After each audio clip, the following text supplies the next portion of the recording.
Argument Alice, Framework Freddy, Comparison Connie, Structure Sam, Delivery Danny, Rebuttal Rosie are the Dialogy Debate Super Team. They are here to help develop your superpowers.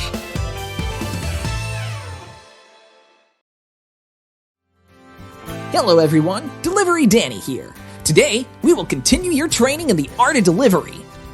Our lesson will focus on the crucial skill of volume control. Volume, or loudness of a sound, is critical to effective delivery.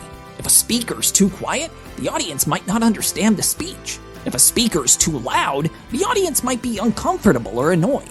Also, even if the speaker's volume is somewhere in the middle, the audience might lose focus if it never changes. These are the two main aspects of effective volume: level and variation. Level refers to how loudly you're speaking. Variation refers to changing the volume of your voice at the right moments. Let's first look at the general level of your volume. Just like when you're listening to music or watching TV, we don't want the volume to be too quiet or too loud. Similarly, your audience does not want you to be too soft or too loud. An appropriate level of volume depends on a few things. First, the distance from the audience. If you're close to your audience in a small room, you do not want to speak too loudly. If you are farther away from your audience in a large room or auditorium, you do not want to speak too quietly. Second, background noises. Sometimes, there are distracting noises during our speech. The air conditioner might be very loud, there may be construction outside, there may be audience members coughing. It is your job to adjust the level of your volume to make sure the audience can hear. Also, if you're speaking in front of a microphone, you must remember to test it. We will see an example a bit later.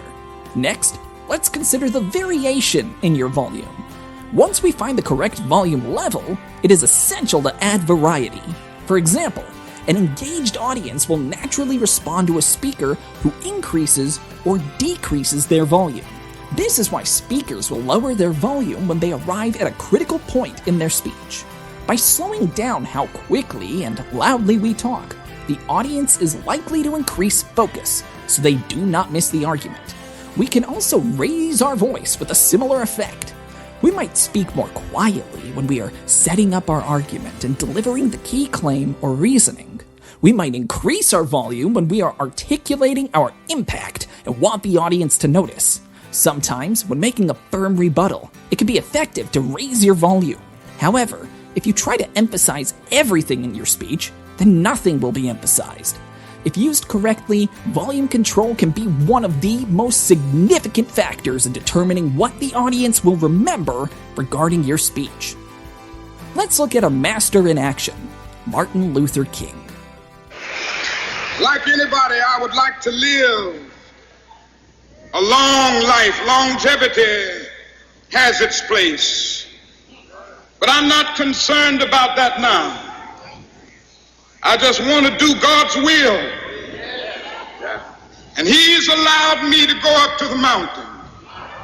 And I've looked over and I've seen the promised land. I may not get there with you, but I want you to know tonight that we as a people will get to the promised land. Notice how his voice progressively gets louder to emphasize the message. This makes his speech more memorable for the audience and more exciting to follow. Now, let's look at an example of how we might do this in a debate. Let's look at an example of part of a speech introduction. Let's see what it looks like with low volume level and no variation, and see what it sounds like with variation. Here is an example of a low volume level and no variation speech that makes me sad. Ladies and gentlemen, the children of today face a significant threat: mobile phones. These devices seem fun, but they are slowly isolating young people, distracting us from our studies and turning us into digital zombies. Now, see how much more enjoyable it is with appropriate volume level and great variation.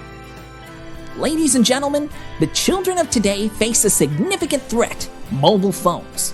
These devices seem fun, but they are slowly isolating young people, distracting us from our studies, and turning us into digital zombies. A A simple understanding of volume control will ensure the audience can hear you and feels comfortable.